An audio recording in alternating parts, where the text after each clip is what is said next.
وش السعد، وربنا يجعله وش السعد دايما. يعني انا بتفائل بيكي بجد. يا ربنا رب يبارك في خير يا عمرك. رب. يا رب ان خير ان شاء شاء الله. الله. هو انا استنيت اسبوع عشان صاحب العقار ان هو يبعت لنا المحامي بتاعه عشان يجيب لنا وصولات. ما جابش امم. لاي حد. وصل معلومه لجاري اللي قدامي، قال له انا مش هدي ايصالات اللي هي ال 250 غير للناس اللي هو المستاجر الاصلي. ومفيش حد عندنا في امم. العماره مستاجر اصلي، كله اللي امم. هو الممتد ليه. امم. تمام. قال انا مش هدي، والناس اللي مرفوع عليها قواضي انا مش هديهم وصولات. مش كويس. هدي للناس غير بس، حتى الناس اللي كسبت القواضي برضو مش هيديها وصولات. مش عايزين منه وصولات. ما انا رحت دفعت في المحكمه وهروح استلم الوصل بتاع اللي اه. هو بتاع انذار العرض ده كمان 15 يوم. دفعتي الرسوم بتاعت انا دفعت 50 جنيه زياده فوق الفلوس الايجار.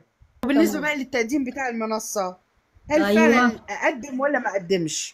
في شرطين حضرتك قدهم، تقدمي تنازل بس لسه اصل ما هو مش استلمتيش. مقنع، اصل هو مش مقنع. اللي انا عشان اروح اقدم في المنصه اللي انا اقدم اخلاء، طب ما انا لو قدمت كده صاحب البيت هيطردني بكره الصبح، ومش هيستنى عليا بالظبط. بكره الصبح يقول لي يلا بره. ما هم الشرطين اصلا مش قانونيين. يعني انا عايزه بالظبط. اعرف هو مين اللي حط الموضوع ده. واحد فكر المستأجرين ما كملوش تعليمهم. اه والله. احنا كنا بنتكلم في الاول على زياده الاجره، ايه اللي امم. دخل موضوع الطرد؟ وحضرتك عارفه اول ما حصل الموضوع ده اتفرجي على اللي حصل ما بين الملاك والمستاجرين، كرامتي قنبله فرقعت. كله بقى صح. بيجري، كله بقى بيجري، كله بيلطش في كله، كله بيعمل في كله، وبالذات الملاك. قلنا لصاحب البيت تعالى وزود الاجره، حط رجل على رجل وقال انا مش عايز حد، انتوا كلكم تطلعوا بره في الشارع. نزود الاجره وقبل القصه دي ما تخلص منع عننا الوصولات، عشان كده بقينا نروح نحطها في المحكمه.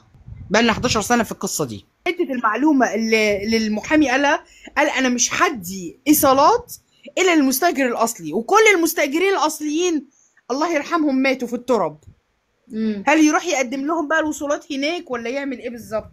ممكن يعني يروح انا لهم. عايزه اوصف له على طريق يروح وما يرجع تاني. هو اضرب بحالته الصحيه، يمكن هيروح ما نعرفش، ما يا عنديش. رب. يا رب.